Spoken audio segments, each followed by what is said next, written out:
La pièce était pleine, et le son des voix se mêlait au bruit des couverts battant la vaisselle.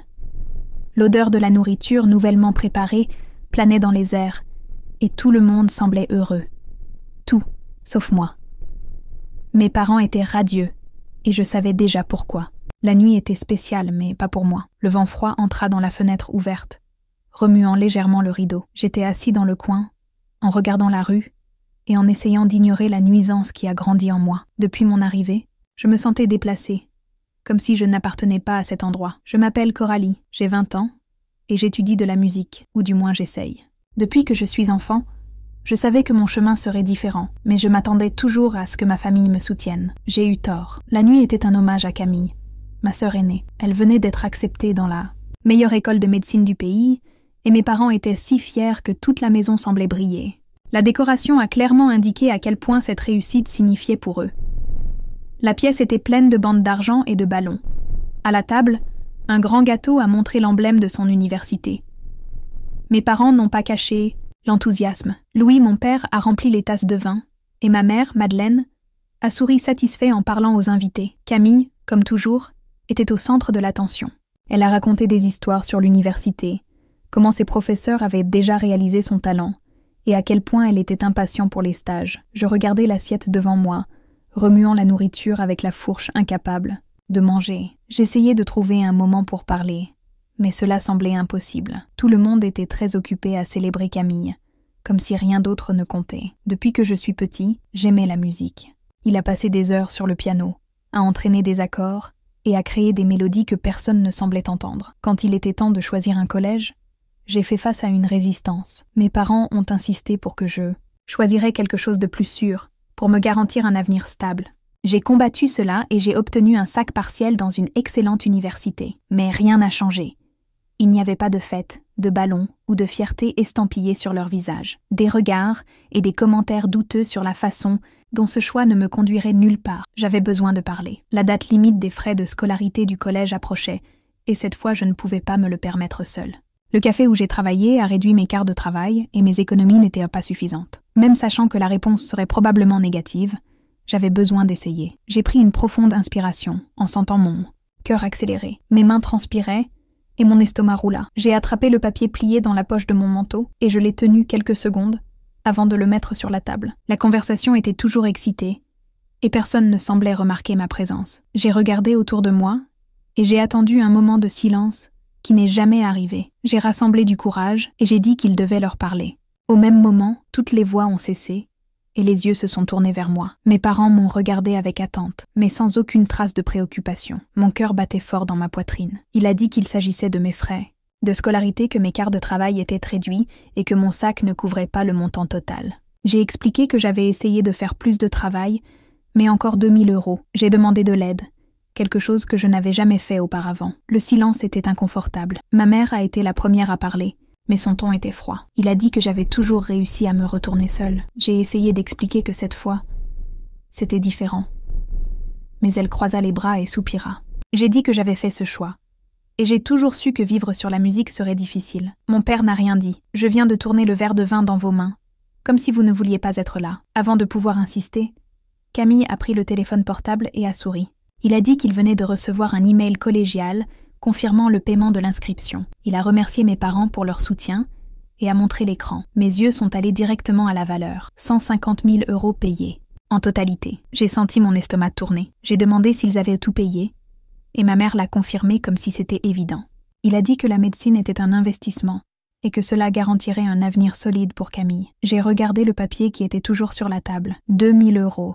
Ce n'était même pas un dixième de ce qu'ils ont payé pour ma sœur. Tout mon corps était tendu et un nœud s'est formé dans ma gorge. Camille a ri et a dit que j'exagérais. Il a dit qu'il était évident que son cours valait plus que les miens. Ma poitrine a brûlé, mais je me suis tenue pour ne pas montrer de faiblesse. J'ai serré le papier serré, sentant les pointes de mes doigts picoter. À ce moment-là, j'ai compris que rien de ce que j'ai fait ne changerait la façon dont ils m'ont vue. Je me suis levée lentement, essayant de contrôler mon souffle. J'ai repris le papier et l'ai mis dans ma poche. Mes mains tremblaient, mais ma voix est sortie ferme. Il a dit qu'il avait compris. Il ne semblait ni pas remarquer le poids de mes mots.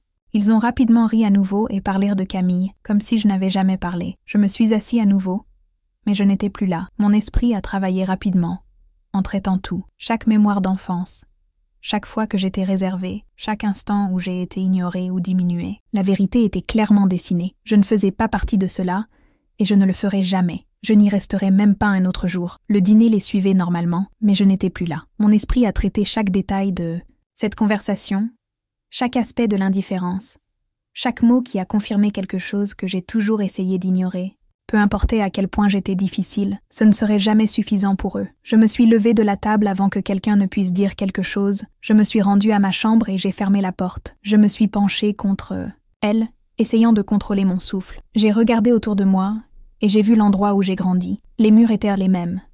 Mais maintenant, tout semblait différent. Mes mains tremblaient alors que je prenais mon sac à dos. Il n'y avait aucune raison de continuer là-bas. J'ai pris des vêtements, mon ordinateur portable et mon carnet de partitions. J'ai passé mes doigts sur le piano avant de le fermer lentement. Ce piano m'a accompagnée depuis l'enfance, mais maintenant cela semblait être un souvenir de quelque chose qui n'a jamais vraiment existé. J'ai pris un morceau de papier et un stylo, essayant d'écrire quelque chose, mais aucun mot ne semblait assez. Je viens de laisser un court billet sur la table près du lit. J'ai besoin de suivre mon propre chemin. Je descends les escaliers en silence. De l'autre côté de la maison, je pouvais encore entendre les rires et les cadeaux. J'ai pris mon manteau et je suis partie sans regarder en arrière. Lorsque la porte s'est fermée derrière moi, j'ai senti un soulagement mélangé à la peur. Je marchais sans faille le long de la rue sombre, sentant le vent froid contre mon visage. Mon téléphone était dans ma poche, mais je ne l'ai pas touché. Je savais qu'il n'y aurait pas de message me demandant où j'étais. Les heures passaient. Rapidement, et avant de remarquer, était déjà assise sur le banc d'une gare routière.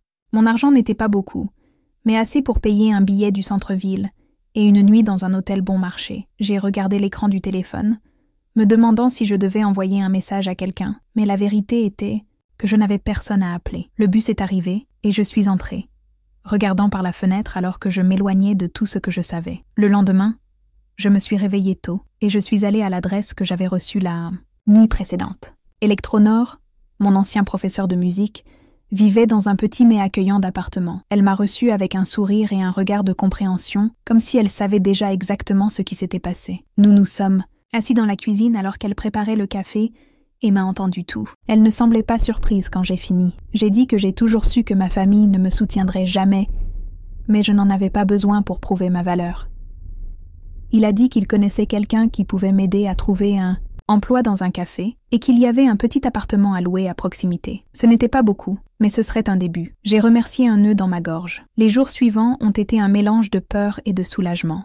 J'ai obtenu un emploi au café en tant que serveuse, et quelques nuits par semaine, je pourrais y jouer au piano en échange d'un paiement supplémentaire. L'appartement que j'ai loué était petit et vieux, mais c'était le mien. Pour la première fois, j'ai senti que j'avais un espace qui m'appartenait vraiment. La routine était fatigante, mais je me suis accrochée à chaque occasion. Après le changement de café, je suis allée dans un petit studio de musique qui m'a permis d'utiliser quelques heures par jour. Je me suis assis au piano et j'ai laissé mes émotions couler sur les clés. Parfois, je fermais les yeux et essayais d'imaginer ce que ce serait si ma famille était là, m'écoutait, fière de ce que je construisais. Mais cette idée n'a jamais beaucoup duré. C'est une de ces nuits que tout a commencé à changer. La barre que j'ai jouée était petite, mais avait toujours du mouvement. La plupart des clients n'ont pas accordé beaucoup d'attention à la musique, ont juste apprécié l'environnement. Mais cette nuit-là, un homme s'est approché après ma présentation et m'a posé une question inattendue. Il a dit que mon style était unique et m'a demandé si j'avais déjà enregistré quelques choses. J'ai dit non, que mes chansons n'étaient que sur papier et ma tête. Il a souri et a suggéré que j'ai commencé à publier en ligne. Il a dit que le monde avait besoin d'entendre ce que je devais montrer. J'y pensais pour le reste de la nuit. Sur le chemin du retour, je me suis arrêtée sur le marché et j'ai acheté un support mobile. J'ai enregistré ma première chanson assise sur le petit banc de mon appartement. Juste moi et mon piano. J'ai posté sans beaucoup d'attente. Je laisse juste la chanson me parler. Les premiers jours étaient comme je m'attendais. Certains likes, quelques commentaires, mais pas impressionnants. J'ai continué à publier, à jouer dans les bars, à travailler au café. Jusqu'à ce qu'une semaine plus tard, je me suis réveillée avec mon téléphone portable vibrant sans arrêt. J'ai ouvert l'application et j'ai vu que ma dernière chanson avait été viralisée. La vidéo avait plus de 500 000 vues. Les commentaires provenaient de personnes qui ont dit qu'elles étaient ravies, qui s'identifiaient à la mélodie. Ma poitrine a serré et pour la première fois, je sentais que j'étais peut-être sur la bonne voie. Dans les jours suivants, j'ai reçu des messages de musiciens et de producteurs intéressés par mon travail. Et puis, un nom a attiré mon attention. Marcus, un producteur expérimenté, m'a envoyé un email disant qu'il voulait parler de ma musique. Il m'a appelé dans un café et a dit que mon talent était rare, que j'avais quelque chose de spécial. J'étais sans voix. Pour la première fois, quelqu'un qui comprenait vraiment la musique me disait que j'étais assez bon. J'ai quitté cette rencontre avec le sentiment que ma vie était sur le point de changer. Maintenant, c'était à mon tour de décider quoi faire avec cette opportunité. J'ai quitté cette réunion avec ma tête en tournant. Il était difficile de croire que quelqu'un comme Marcus était intéressé par ce que j'ai fait. J'ai marché, lentement vers mon appartement, sentant le froid de la nuit contre mon visage. Je ne voulais pas me laisser emporter par l'excitation, mais il était impossible de ne pas penser que c'était peut-être le début de quelque chose de grand. Le lendemain, je suis retournée au café comme si rien n'avait changé. Il a toujours servi des tables et des comptoirs nettoyés comme toujours. Mais en moi, il y avait quelque chose de différent. Je savais que j'étais sur le point de faire un pas important. Après le travail, je me suis assis au piano du bar et j'ai joué, comme jamais auparavant. J'ai fermé les yeux et je me suis complètement donnée à la musique. Pour la première fois, j'ai joué sans crainte de ne pas être assez bon. Quand j'ai fini, un silence a repris la pièce pendant quelques secondes avant le début des applaudissements. J'ai regardé autour de moi et j'ai vu des visages émotionnels. C'était ça. La musique était ça. Le lendemain, Marcus m'a appelé pour connaître son studio. C'était un petit endroit, mais plein d'équipements que je n'avais jamais vus de près. Il m'a expliqué comment un enregistrement professionnel fonctionnait, a parlé de la production musicale, et m'a dit que je devais commencer à renforcer ma présence en ligne. Il voulait m'aider, mais a clairement indiqué que l'effort devrait être le mien. J'ai passé les prochaines semaines à équilibrer mon travail sur le café, mes performances au bar, et l'enregistrement de chansons à publier sur les réseaux sociaux. J'ai enregistré avec mon téléphone portable, édité comment je pouvais, et posté sans trop attendre. Mais quelque chose de surprenant s'est produit. Avec chaque vidéo, mon public a grandi. Les gens ont commencé à reconnaître ma voix, à partager mes chansons. Les commentaires ont augmenté, les vues ont grimpé. Un mois plus tard, une de mes vidéos est passée d'1 million de vues. Marcus a été impressionné. Il m'a appelé à une réunion sérieuse et a dit qu'il était temps de faire un plus grand pas. Il voulait que j'enregistre une chanson d'une manière professionnelle et que je lance officiellement. Je l'ai regardé, essayant de comprendre si c'était réel. J'ai demandé s'il pensait vraiment que j'avais du potentiel. Il a souri et a dit que si je ne le faisais pas, il ne perdrait pas de temps là-bas. C'est ainsi que j'ai enregistré ma première chanson professionnellement. Le jour de la sortie, j'ai passé des heures à regarder l'écran de mon téléphone portable, en attendant de voir ce qui se passerait.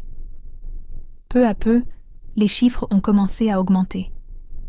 Au début, la chanson a été partagée par des influenceurs, ajoutée aux listes de lecture. 2 semaines plus tard, je jouais sur les radios locales.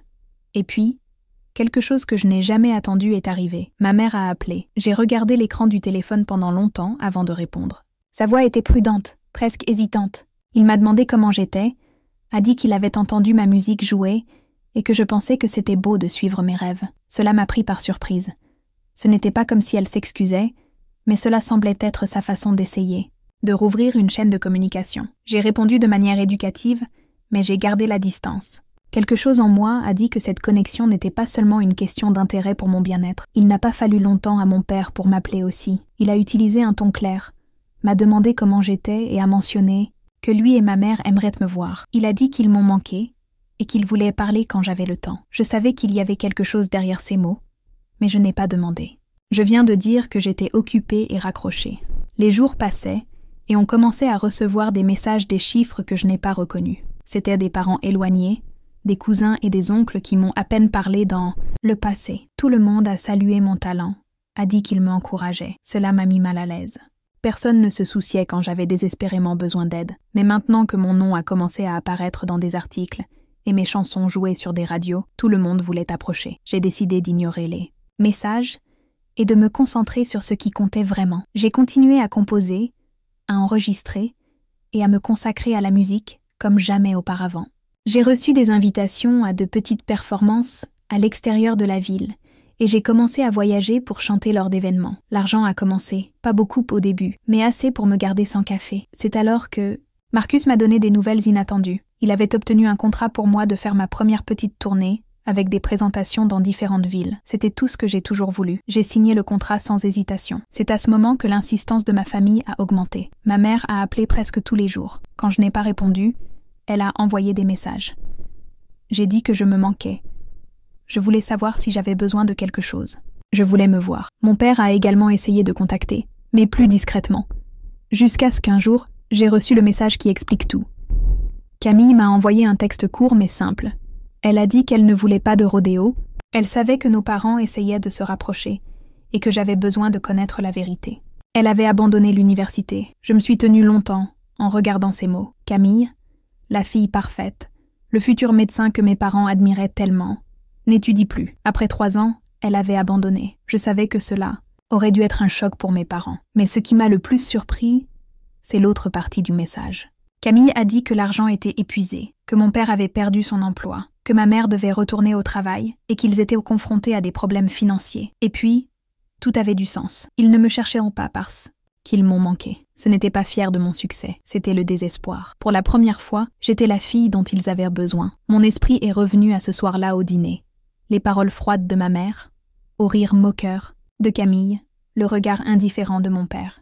Maintenant qu'ils avaient des ennuis, soudain j'avais de la valeur. J'ai serré le téléphone portable et j'ai senti un nœud dans ma poitrine. J'avais besoin de prendre une décision. J'ai passé le reste de la journée avec mon esprit ailleurs.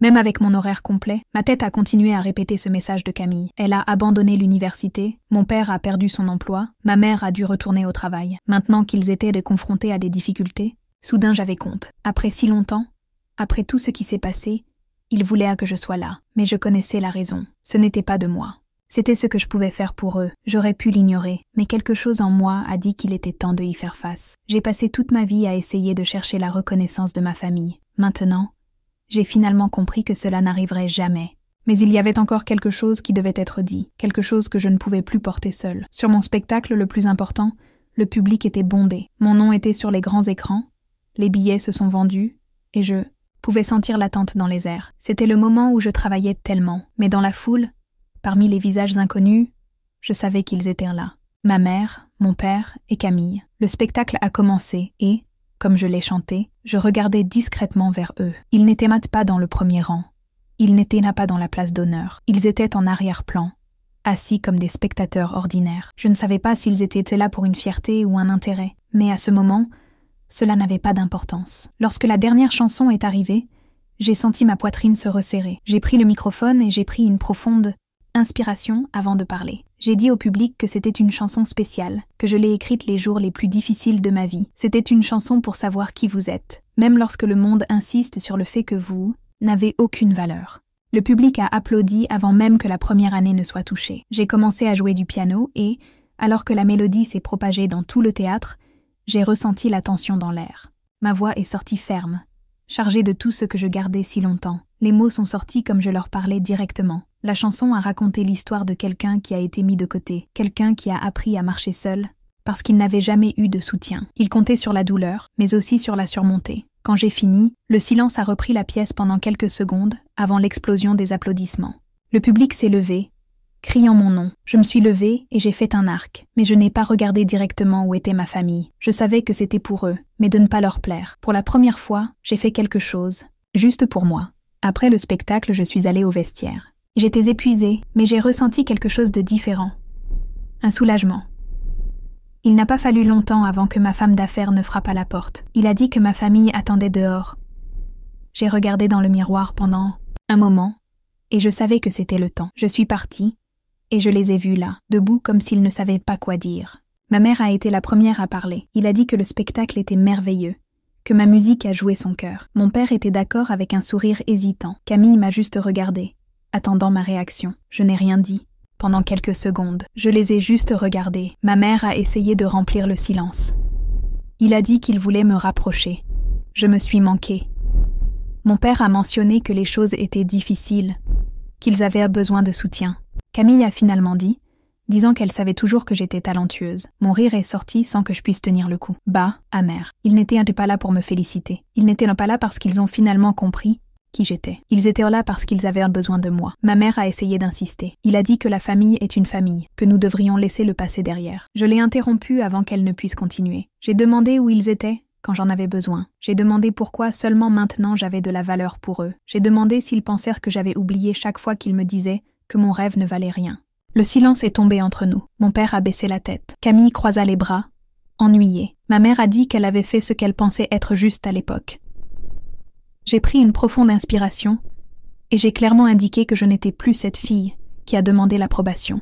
Je savais qui j'étais maintenant, je connaissais ma valeur, et s'il voulait m'en faire partie de ma vie, ce ne serait pas hors d'obligation. Ma mère a essayé de discuter, mais cela n'a fait aucune différence. J'ai pris un pas en arrière, et j'ai dit que je devais y aller. Avant de partir, je les ai regardés une dernière fois, et j'ai dit qu'il espérait qu'un jour ils comprendraient ce que signifie vraiment valoriser quelqu'un. Ils sont restés là, s'arrêter, ne sachant pas comment réagir. Je me suis retournée, et je suis partie sans regarder en arrière.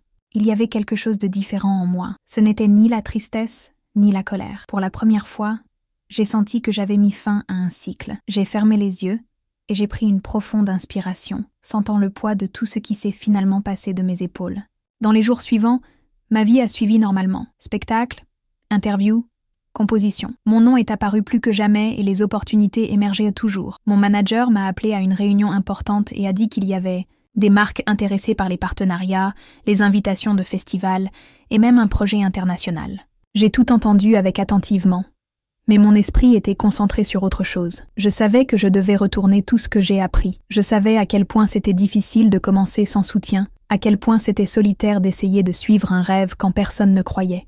Et c'est ainsi que j'ai décidé de créer un fonds de soutien pour les jeunes musiciens. J'ai parlé à mon équipe, organisé les détails, et, en quelques mois, je suis né un programme de bourse pour les étudiants en musique sans conditions financières. La nouvelle s'est répandue rapidement et, à ma grande surprise, a appris ma famille.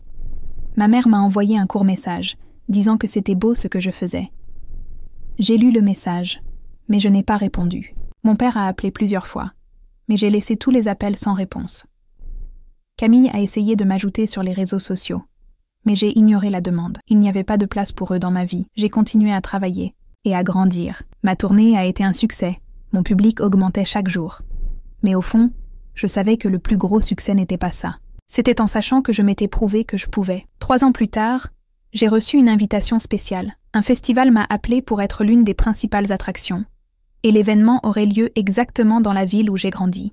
J'ai accepté sans hésitation. Il savait que ce moment serait une fermeture définitive. Le jour du festival, le public était bondé. J'ai marché jusqu'au centre de la scène et j'ai regardé toutes ces personnes qui étaient là pour moi. Le microphone était devant moi et le piano attendait la première touche. J'ai pris une profonde inspiration et j'ai souri. Avant de commencer, j'ai dit au public. Il a dit que cette nuit était spéciale. Il a dit que la chanson m'avait sauvée, que chaque note que j'ai jouée portait une partie de mon histoire.